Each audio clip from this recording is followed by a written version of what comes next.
अस्सलामुअलैकुम गाइस, उम्मीद है आप सब लोग खैरियत से होंगे।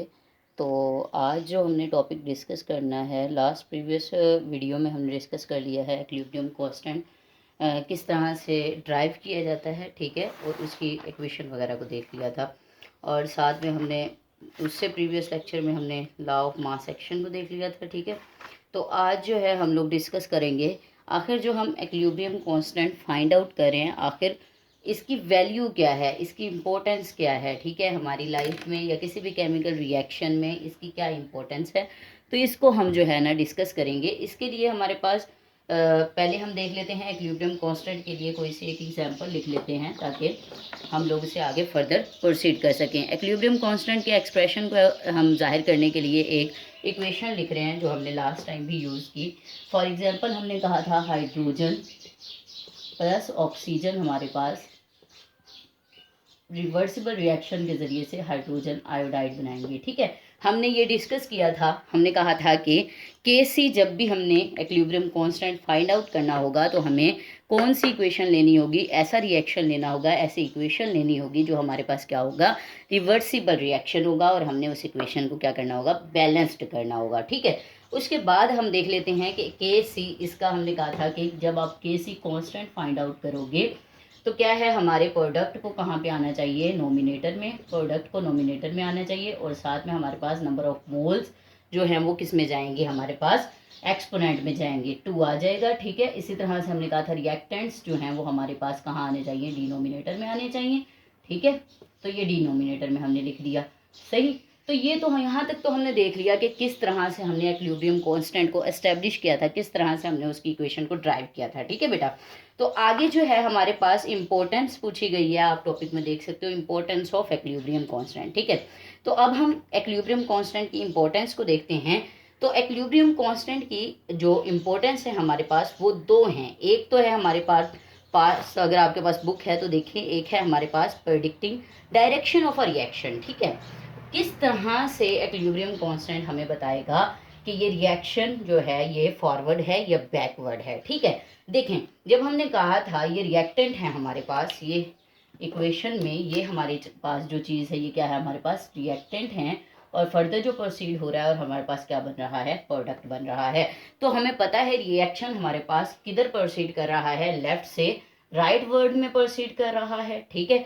तो हमारे पास ये क्या है, फॉरवर्ड रिएक्शन है। हमने इतनी सी बात डिस्कस की थी। उसके बाद हमने कहा था कि प्रोडक्ट जो है डिकम्पोज हो रहा है या फिर ब्रेक डाउन हो रही है और वो रिएक्टेंट में कन्वर्ट हो रहा है, और हमने इसे कहा था ये रिवर्स रिएक्शन है। इसीलिए हमने इस ओवरऑल रिएक्शन को हमने क्या कहा था, ये रिवर्सिबल रिएक्शन है, ठीक है।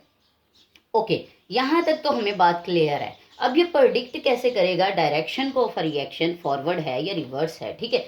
तो यहाँ पर जो एक स्टैंडर्ड आपको रखना पड़ेगा, एक स्टैंडर्ड है हमारे पास जिससे हम क्या करेंगे, प्रेडिक्ट करेंगे कि हमारे जो है रिएक्टेंट्स और प्रोडक्ट्स जो हैं वो एक ख़ास टाइम पर, एक ख़ास टेम्परेचर पर जो है ना वो कन्वर्ट हो जाएंगे आगे रिएक्टेंट प्रोडक्ट्स में, ठीक है। तो वो ख़ास टेम्परेचर जो है हमारे पास, इसके लिए वो है हमारे पास Kc की वैल्यू, ठीक है।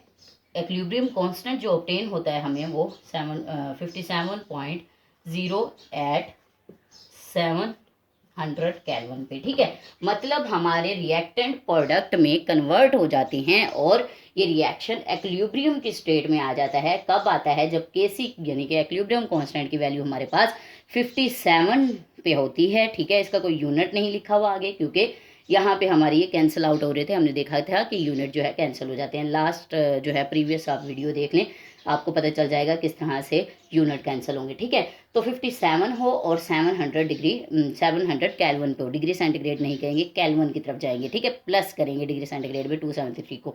ये भी एक हम अलहदा से वीडियो बना लेंगे किस तरह डिग्री सेंटीग्रेड को केल्विन में कन्वर्ट करना है, ठीक है। ओके, तो ये तो हमारे पास आ गया स्टैंडर्ड। फॉर एग्जाम्पल ये मेरे पास आया है 5 बजे, मेरे पास जो है ना इक्विलिब्रियम 5 बजे, सॉरी 5:30 बजे मेरे पास इक्विलिब्रियम की स्टेट आ गई है, ठीक है। और मैं कह रही हूँ कि मैंने जो है ना 5 बजे देखना है मेरा इक्विलिब्रियम कहाँ तक पहुँचा है और किस डायरेक्शन में प्रोसीड कर रहा है, फॉरवर्ड कर रहा है या रिवर्स कर रहा है, ठीक है।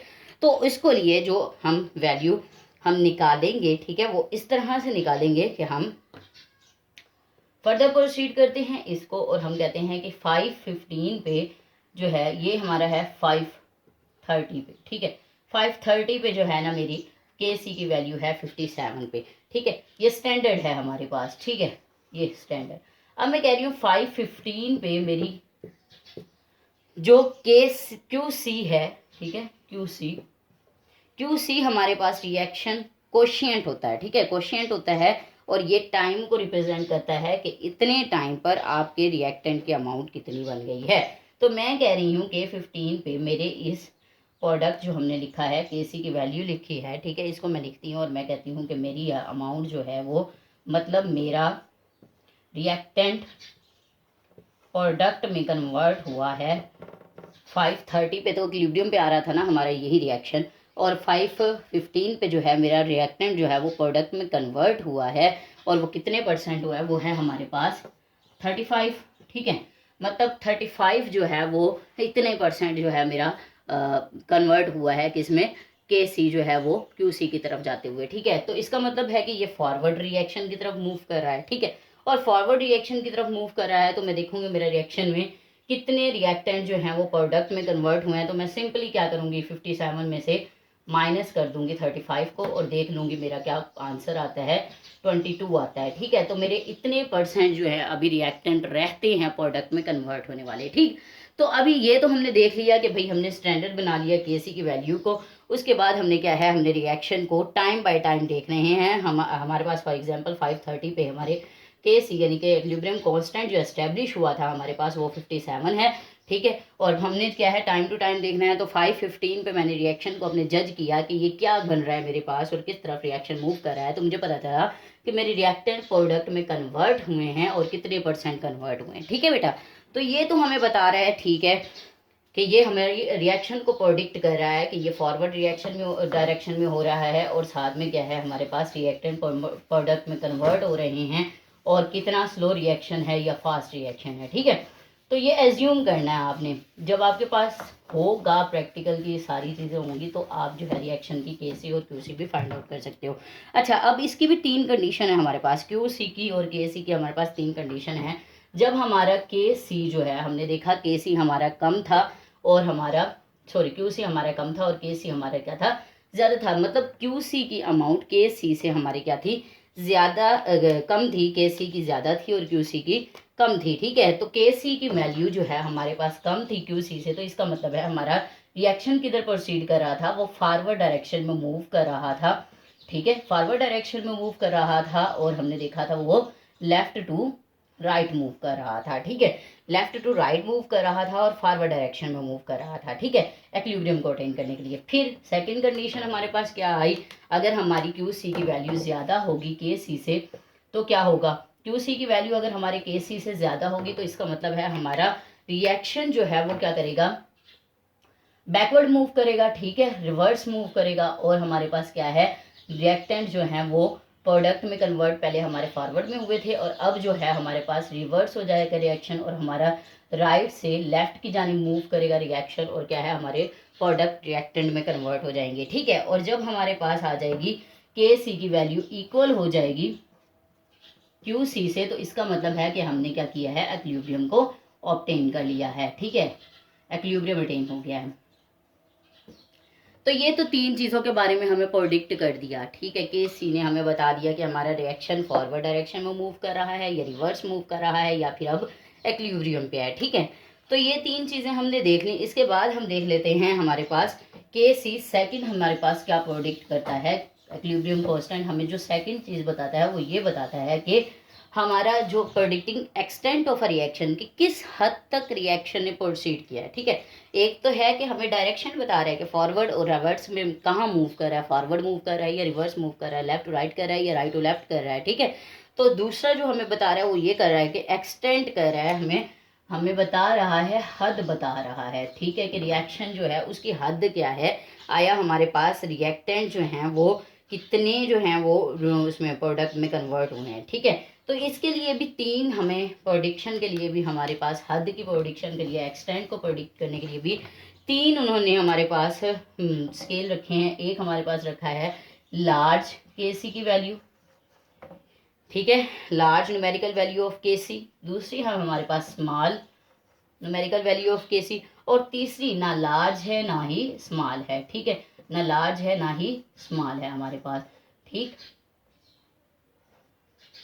ठीक है। अब लार्ज में क्या होता है, के सी की वैल्यू लार्ज है हमारे पास, इसका मतलब है कि 10⁻²2, मतलब बड़ी अमाउंट होगी और अमाउंट भी हमारे पास क्या होगी, पॉजिटिव में होगी। के सी की वैल्यू की अमाउंट हमारे पास क्या होगी, ज्यादा बड़ी होगी और पॉजिटिव में होगी, ठीक है। स्मॉल से क्या मतलब होगा कि 10⁻⁻, माइनस पे कोई चीज होगी हमारे पास वैल्यू होगी, मतलब कम होगी, ठीक है, कोई भी हो सकती है, 9 हो सकता है, 10 हो सकता है, कुछ भी हो सकता है। और लार्ज और स्मॉल अगर दोनों ही नहीं है तो इसका मतलब है कि इसमें के सी की वैल्यू 10⁻² होगी ही नहीं, पॉजिटिव ना नेगेटिव कुछ भी नहीं होगी, ठीक है।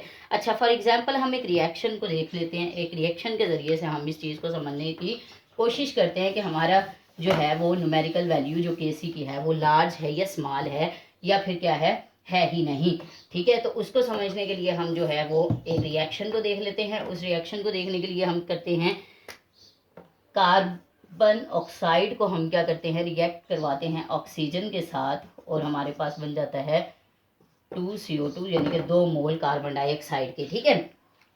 ओके, हमारे पास कार्बन डाइऑक्साइड हमारे पास बना है, इसमें हमारे पास रिएक्टेंट कौन से हैं, ये वाले रिएक्टेंट हैं, ये हमारे पास क्या है, प्रोडक्ट है।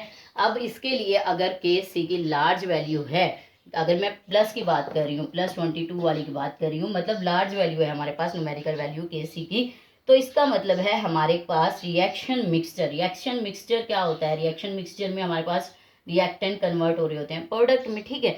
तो रिएक्शन मिक्सचर में जो हमारे पास प्रोडक्ट और रिएक्टेंट जो है वो क्या है, नेग्लिजिबल है, मतलब अभी स्टार्ट ही हुआ है हमारे पास रिएक्शन, और के सी की वैल्यू क्या है, पॉजिटिव में है और ज्यादा है, ठीक है बेटा। तो इसके बाद अब जो है रिएक्टेंट और जो प्रोडक्ट है हमारे पास वो क्या है, ये रिएक्शन हमारा है कंप्लीशन की तरफ जा रहा है, गोल टू कंप्लीशन, ठीक है, कंप्लीशन की तरफ जा रहा है, कंप्लीट नहीं हुआ है, ठीक। ओके, स्मॉल में क्या होता है, स्मॉल वैल्यू होगी तो माइनस में आ जाएगा, माइनस में आ जाएगा। तो अब इसमें हमारे पास क्या होगा, 2 एरो लगाइएगा, रिवर्सिबल रिएक्शन है, ठीक है। इसमें फॉर एग्जांपल हमारे पास क्या हो रहा है, हमारी कार्बन डाइऑक्साइड जो है वो ब्रेक डाउन हो रही है और कन्वर्ट हो रही है हमारे कार्बन मोनोऑक्साइड में और ऑक्सीजन में, ठीक है। तो इसमें हमारे पास क्या हो जाएगा, ये हमारे पास होगा रिएक्टेंट और ये हमारे पास क्या होगा, प्रोडक्ट होगा, ठीक है। तो इस केस में हमारे पास क्योंकि के सी की वैल्यू क्या है, कम है, 10⁻⁻ में आ रही है, ठीक है। तो इसका मतलब है स्मॉल है, तो हमारा क्या है, प्रोडक्ट जो है हमारा, रिएक्टेंट जो है हमारा वो क्या है, कन्वर्ट हो रहा है, प्रोडक्ट में कन्वर्ट हो रहा है। तो इसका मतलब है कि इसने जो है रिएक्टेंट और प्रोडक्ट की बहुत, जो हमारे पास रिएक्टेंट हैं वो प्रोडक्ट में बहुत कम जो है अभी चेंज हुए हैं, ठीक है, क्योंकि अभी -9 है, बहुत छोटी वैल्यू है के सी की। तो इसका मतलब है रिएक्टेंट बहुत कम प्रोडक्ट में कन्वर्ट हुआ है, ठीक है। तो इसके अलावा जो है हम देख लेते हैं, और ये अभी रिएक्शन कंप्लीट नहीं होगा, कंप्लीशन की तरफ कैसे जा सकता है जब तक हमारे रिएक्टेंट जो है वो प्रोडक्ट में कंप्लीट नहीं हो जाते पूरे के पूरे, ठीक है। और फिर हमारे पास जिसमें कोई वैल्यू नहीं है, जिसमें 10 की कोई वैल्यू ही नहीं है, 10⁻⁻ और प्लस कुछ भी नहीं है, ठीक है, उसमें हमारे रिएक्टेंट जो है वो प्रोडक्ट में कंप्लीटली कन्वर्ट हो जाते हैं। इसका मतलब ये होता है कि दोनों कंपेरेबल हैं, हमारे रिएक्टेंट और प्रोडक्ट क्या है, दोनों कंपेरेबल हैं, ठीक है।